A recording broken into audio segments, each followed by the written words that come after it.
Hi, welcome back guys. ನೀವು ನೋಡ್ತಿದ್ದೀರಾ Anusha YouTube channel. ನಾವು ಹಿಂದಿನ ವಿಡಿಯೋದಲ್ಲಿ ಅಡ್ಜೆಕ್ಟಿವ್ ಬಗ್ಗೆ ತಿಳ್ಕೊಂಡಿದ್ವಿ. ಇವತ್ತಿನ ವಿಡಿಯೋದಲ್ಲಿ ಪ್ರಿಪೋಸಿಷನ್, ಕಂಜಂಕ್ಷನ್ ಆ್ಯಂಡ್ ಇಂಟರ್ಜೆಕ್ಷನ್ ಬಗ್ಗೆ ತಿಳ್ಕೊಳ್ಳೋಣ. ನೀವು ಹಿಂದಿನ ಅಡ್ಜೆಕ್ಟಿವ್ ವಿಡಿಯೋ ನೋಡದೇ ಇದ್ದಿದ್ದರೆ ಡಿಸ್ಕ್ರಿಪ್ಷನಲ್ಲಿ ಕೊಟ್ಟಿರ್ತೀನಿ, ಹೋಗಿ ನೋಡಿ. Preposition, it is a word which shows relationship among subject, verb and object. ಯಾವುದು ಸಬ್ಜೆಕ್ಟು, ವರ್ಬು, ಆಬ್ಜೆಕ್ಟ್ ಇರೋ ರಿಲೇಷನ್ನ ತೋರಿಸುತ್ತೋ ನಾವು ಅದನ್ನು ಪ್ರಿಪೋಸಿಷನ್ ಅಂತ ಕರಿತೀವಿ. For example, in front, at, inside, into. ನಿಮಗೆ ಇನ್ಫಾರ್ಮೇಷನ್ ತುಂಬ ಡೀಟೇಲಾಗಿ ಬೇಕಿದ್ದರೆ ನನ್ನ ಚಾನಲ್ನ ಸಬ್ಸ್ಕ್ರೈಬ್ ಮಾಡ್ಕೊಳ್ಳಿ. ನಿಮಗೆ ಆವಾಗ ಎಕ್ಸಾಂಪಲ್ಸ್ ಕ್ಲಿಯರಾಗಿ ಸಿಗುತ್ತೆ. Conjunction is A word which joins together sentence and something words. ಅಂದರೆ ನಾವು ಒಂದು ಸೆಂಟೆನ್ಸ್ ಆಗಲಿ ಎರಡು ವರ್ಡ್ಸ್ ಆಗಲಿ ಜಾಯಿನ್ ಮಾಡಬೇಕಂದ್ರೆ ಅದನ್ನು ನಾವು ಕಂಜಂಕ್ಷನ್ ಅಂತ ಕರಿತೀವಿ. For example, I am late because I missed the bus. ಇಲ್ಲಿ ಬಿಕಾಸ್ ಅನ್ನೋದು ಕಂಜಂಕ್ಷನ್. ಈ ಥರ ಯಾವುದು ನಮಗೆ ಸೆಂಟೆನ್ಸ್ನ ಅಥವಾ ವರ್ಡ್ಸ್ನ ಕಂಬೈನ್ ಮಾಡೋ ವರ್ಡ್ನ ನಾವು ಕಂಜಂಕ್ಷನ್ ಅಂತ ಕರಿತೀವಿ. ವರ್ಡ್ನ ಕಂಬೈನ್ ಮಾಡೋದು ಅಂತಂದರೆ for example, me and she. And ಅನ್ನೋದು ಕೂಡ ಕಂಜಂಕ್ಷನ್. ಮೀ ಆ್ಯಂಡ್ ಶಿ ಅನ್ನೋದು ನಾವು ಅದಕ್ಕೆ ಕಂಬೈನ್ ಮಾಡ್ತಿದ್ದೀವಲ್ಲ, ಅಂಡ್ ಅನ್ನೋದು ಅದು conjunction word. Types of conjunction ನೋಡೋದಾದರೆ subordinating conjunction and coordinating conjunction. Subordinating conjunction ಅಂದರೆ ಏನು?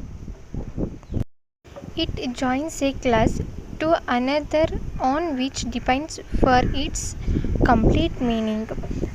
ಇದು ಸೆಂಟೆನ್ಸ್ನ ಕಂಬೈನ್ ಮಾಡುತ್ತೆ, ಬಟ್ ಅದು ಕಂಪ್ಲೀಟ್ ಮೀನಿಂಗ್ನ ತೋರಿಸೋದು ನಾವು ಸಬಾರ್ಡಿನೇಟ್ ಕಂಜಂಕ್ಷನ್ ಅಂತ ಕರಿತೀವಿ.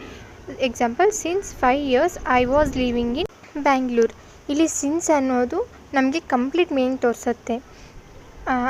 ಇನ್ನೊಂದು ಎಕ್ಸಾಂಪಲ್ ನೋಡೋದಾದರೆ, he came late because he missed the bus.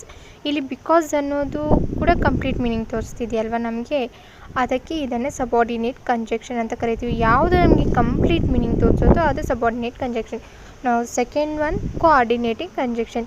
It joins together clause of equal rank and but therefore either, neither, nor, or, for, so, not, only, but also. ಇವೆಲ್ಲ coordinating conjunction. Example, she is beautiful and lazy.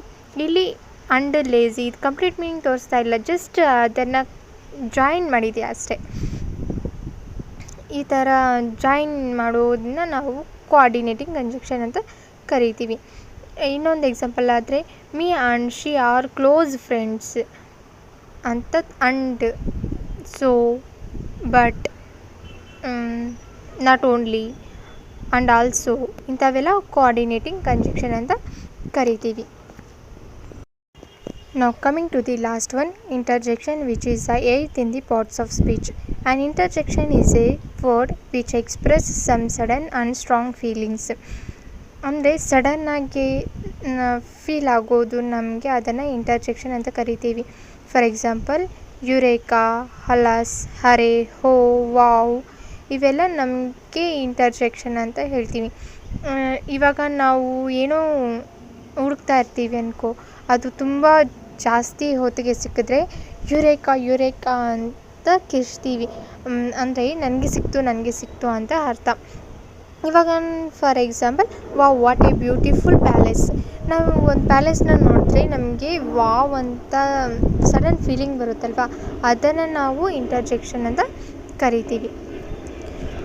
That's all about parts of speech. If you have any doubts, please comment in the comment box. If you like this channel, please like, share and subscribe for more information. Thank you for watching.